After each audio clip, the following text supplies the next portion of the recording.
чудеса, но сегодня ты на самом деле совершил такую сенсацию, как в боксе называют лаки панч еще. По бумаге ты проигрывал на самом деле.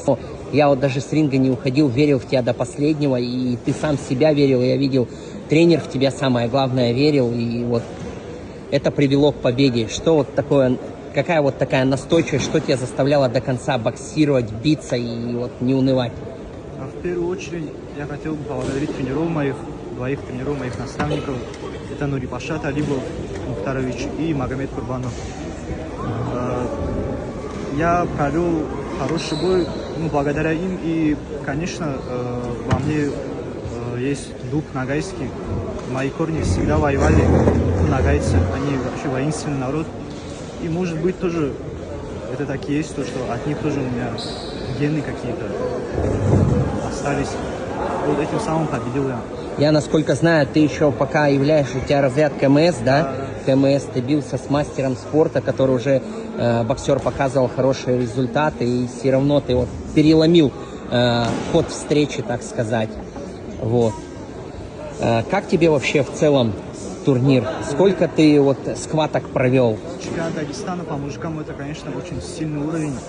В моем весе 12 человек, я провел уже полуфинал, уже в финале. И иншаллах посмотрим, как будет, как финал. У тебя есть на восстановление сутки, завтра, да, отдохнуть, чуть-чуть вес в порядок, да, привести, вот, и полный газ. Будем болеть, переживать за тебя, вот.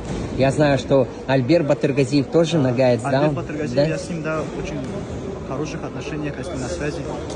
Мы познакомились, когда, в моем ауле Кумбатар, были скачки, он приехал, я вот так резко, шустро подошел к нему, салам алейкум, алейкум салам, и объяснил то, что я тоже боксер, тоже занимаюсь боксом. Мой дядька тоже с ним очень сильно знаком, и он нас познакомил. Да. Он тоже поддерживает меня очень сильно, я с ним на связи. Я очень хорошо знаю нагайцев. Нагайцы не только хорошо борются, боксируют, но и хорошо владеют лошадьми. Самыми такими, это у вас в крови, я считаю, да, вы любите коневодство. Вот. Я желаю удачи. Послезавтра, 11 числа, будем болеть, будем обязательно за тобой наблюдать. И уже соперник 100% расслабляться не будет. И будет 3 раунда готов. Будет знать, что ты в любой момент можешь сокрушающий удар нанести. Все по воле Всевышнего, да. Новая вара, да. Все, удачи.